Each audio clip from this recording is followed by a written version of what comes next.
কিছু মানুষ আছে যারা সরাসরি কিছু বলতে সাহস পায় না, কিন্তু কথার আড়ালে ঠেস মেরে ইনডিরেক্ট ভাবে আঘাত করতে খুবই পারদর্শী। তারা ভাবে এভাবে কথা বললেই বুঝি নিজেকে অনেক বড়, অনেক স্মার্ট প্রমাণ করা যায়।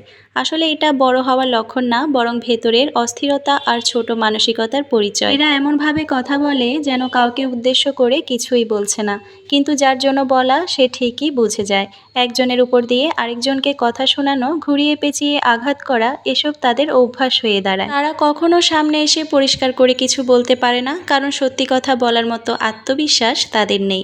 সবচেয়ে মজার বিষয় কি জানেন, এরা নিজেরাই ভাবে কেউ কিছু বুঝতে পারে না, অথচ বাস্তবে সবাই সব বুঝে, শুধু পরিস্থিতি নষ্ট না করার জন্য অনেক সময় চুপ থাকে। মনে রাখা ভালো, বড় হওয়া মানে অন্যকে ছোট করা নয়। যারা ইনডিরেক্ট অ্যাটাক করে তারা আসলে নিজের অক্ষমতাকে ঢাকার চেষ্টা করে। সবচেয়ে বেশি যেটা চোখে পড়ে, তারা কখনোই নিজের ভুল স্বীকার করে না, বরং অন্যকে ছোট দেখিয়ে, খোঁচা মেরে, ইঙ্গিতপূর্ণ কথা বলে নিজের অবস্থানটা উঁচু দেখানোর চেষ্টা করে। কিন্তু যারা সত্যিই বড়, তারা কখনো এভাবে নিজেদের প্রমাণ করতে যায় না। তারা জানে নিজের মান রাখতে হলে অন্যকে আঘাত করার দরকার পড়ে না। সময় গেলে দেখা যায় যারা ঠেস মেরে কথা বলে তারা ধীরে ধীরে সবার কাছেই অপ্রিয় হয়ে ওঠে। মানুষ তাদের এড়িয়ে চলে, তাদের কথাকে গুরুত্ব দেয় না, কারণ কেউই বারবার এমন নেগেটিভ কটাক্ষপূর্ণ আচরণ সহ্য করতে চায় না। যারা সম্মানজনকভাবে কথা বলে তাদের প্রতি মানুষের স্বাভাবিকভাবেই শ্রদ্ধা জন্মায়। তাই এমন মানুষদেরকে নিয়ে বেশি ভাবার দরকার নেই। বেশি ভাবতে গেলেই সমস্যা। শুধু শুধু নিজের মানসিক শান্তিটাই নষ্ট হবে, আর কিছু না, নিজের ক্ষতি। তারা আসলে নিজের মতোই থাকবে। তাদের স্বভাব বদলানো সহজ নয়, বরং নিজের দিকে মন দিন, নিজের কথা, নিজের মানসিক শান্তি।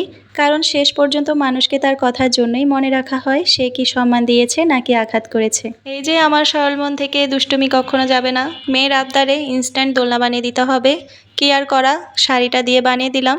এরপর নিজেই বসে পড়লাম। দোলনা না ছিঁড়ে পড়লে হয় আর কি। মাকে দোল খাওয়াচ্ছ? তোমার দোলনাতে মা উঠে গেছি।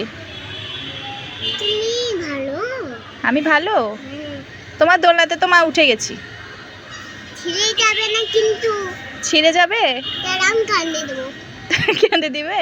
আমাকে ধরে নিয়ে এসে দোলনাতে বসালো, এখন বলছে যে ছিঁড়ে গেলে নাকি সে কান্না করে দিবে। তখন যেই মর্জি, এই আর কি। ছোট মানুষ বাসাতে থাকে একা একা, কাজের ফাঁকে ফাঁকে বা কাজ শেষ করে ওর সাথে একটু সময় কাটাতেই হয়। বিকেলের দিকে, মানে সন্ধ্যার একটু আগে, পরিবেশটা এত সুন্দর ছিল, তো ভাবলাম 1 কাপ চা করে দিই আরজার বাবাকে। এই পরিবেশে খুব ভালো লাগবে চা খেতে। সাথে আমার জন্য একটু নিয়ে নিলাম। আমার না আবার সকালবেলা যদি একটু খাই, আবার সন্ধ্যার দিকে ইচ্ছে করে না এতবার চা খেতে। তিনি ব্যালকনিতে বসে চা খেতে খেতে খুব সুন্দর ফিল নিচ্ছে। এদিকে বাচ্চারা জানালা দিয়ে। আসলে বৃষ্টি আসার আগ মুহূর্তের পরিবেশটা খুবই ভালো লাগে। এরকমই মেঘ করে, বাতাস হয়, বৃষ্টি আর হয় না। তবে আসি, ভালো থাকবেন সবাই, সুস্থ থাকবেন, প্রিয়াস ডেইলি ব্লগের সাথেই থাকবেন। ধন্যবাদ সবাইকে।